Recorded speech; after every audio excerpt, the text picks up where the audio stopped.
Hello great മീഡിയാസിലേക്ക് സ്വാഗതം.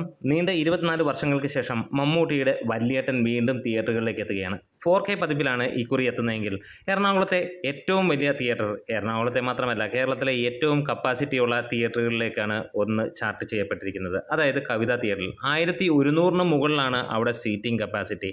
കേരളത്തിൽ ഇന്ന് അത്രത്തോളം സീറ്റിംഗ് കപ്പാസിറ്റിയുള്ള വേറൊരു തിയേറ്ററും ഇല്ല എന്നുള്ളതാണ്. ഇതിനോടകം തന്നെ ഒരുപാട് ഫാൻ ഷോസ് കാര്യങ്ങളെല്ലാം വന്നിരിക്കുന്നു.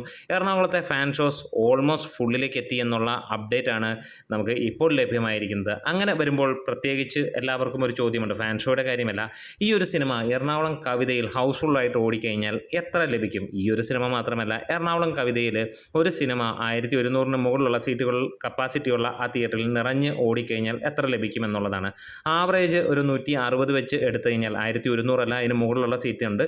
അതുകൊണ്ട് നമ്മൾ ഏകദേശം 160 രൂപ ടിക്കറ്റ് നിരക്കിൽ ചിന്തിക്കുകയാണെങ്കിൽ 1,76,000 രൂപയോളമാണ് ഒരു ഷോയിൽ നിന്ന് സിനിമയ്ക്ക് ലഭ്യമാകുക. അതിപ്പോൾ തമിഴാണേലും തെലുങ്കാണേലും ന്യൂ റിലീസാണേലും പഴയ റിലീസാണേലും എല്ലാം അങ്ങനെ തന്നെയാണ്. അത്രത്തോളം ആളുകൾ കയറുന്ന വലിയ കപ്പാസിറ്റി തിയേറ്റർ തന്നെയാണ്. അതായത് 4 ഷോകളുണ്ടെങ്കിൽ നമുക്ക് ഏകദേശം, അല്ലെങ്കിൽ എത്ര വരുമെന്ന് ഒന്ന് നോക്കാം. 4 ഷോകളുണ്ടെങ്കിൽ ഏകദേശം 7 ലക്ഷത്തോളം രൂപയാണ് സിനിമയ്ക്ക് ഒരു ദിവസം ലഭ്യമാകുക എറണാകുളത്തെ കവിത തിയേറ്ററിൽ നിന്ന് മാത്രമായിട്ട്. ഇതിനോടകം തന്നെ എറണാകുളം കവിത തിയേറ്ററിലെ ആദ്യ ഫാൻ ഷോ ഓൾമോസ്റ്റ് ഹൗസ്ഫുള്ളിലേക്ക് എത്തിയിട്ടുണ്ട്. അത് ഇനി ഒരു ദിവസം കൂടെ ബാക്കി നിൽക്കുന്നു. തീർച്ചയായും ഹൗസ്ഫുള്ളിലേക്ക് എത്തുമെന്നുള്ളതിന് യാതൊരു സംശയങ്ങളും ഇല്ല.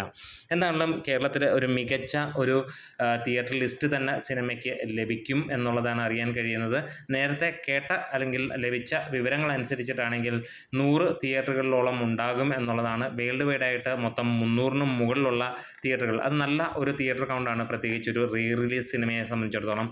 അതുപോലെ തന്നെ വിദേശ രാജ്യങ്ങളിൽ ഗംഭീരമായിട്ടുള്ള ബുക്കിംഗ് കാര്യങ്ങളൊക്കെ സ്റ്റാർട്ട് ചെയ്യപ്പെട്ടിട്ടുണ്ട് എന്നാണ് അറിയാനും കഴിയുന്നത്. എന്തായാലും നമ്മുടെ വീഡിയോസ് ഇഷ്ടമായെങ്കിലും സപ്പോർട്ട് ചെയ്ത് തരാം. നിങ്ങൾ ഏത് തിയേറ്ററിലാണ് ഈ സിനിമ കാണാൻ പോകുന്നത്? റീ റിലീസ് തന്നെയാണ്, നമുക്ക് എല്ലാവർക്കും അറിയാം. പക്ഷേ ഈ ഒരു കാലത്ത് നമ്മൾ ആ ഒരു കാലത്തെ പോലെ തന്നെ ഇഷ്ടപ്പെടുന്ന സിനിമ തന്നെയാണ് ഈ ഒരു സിനിമയും.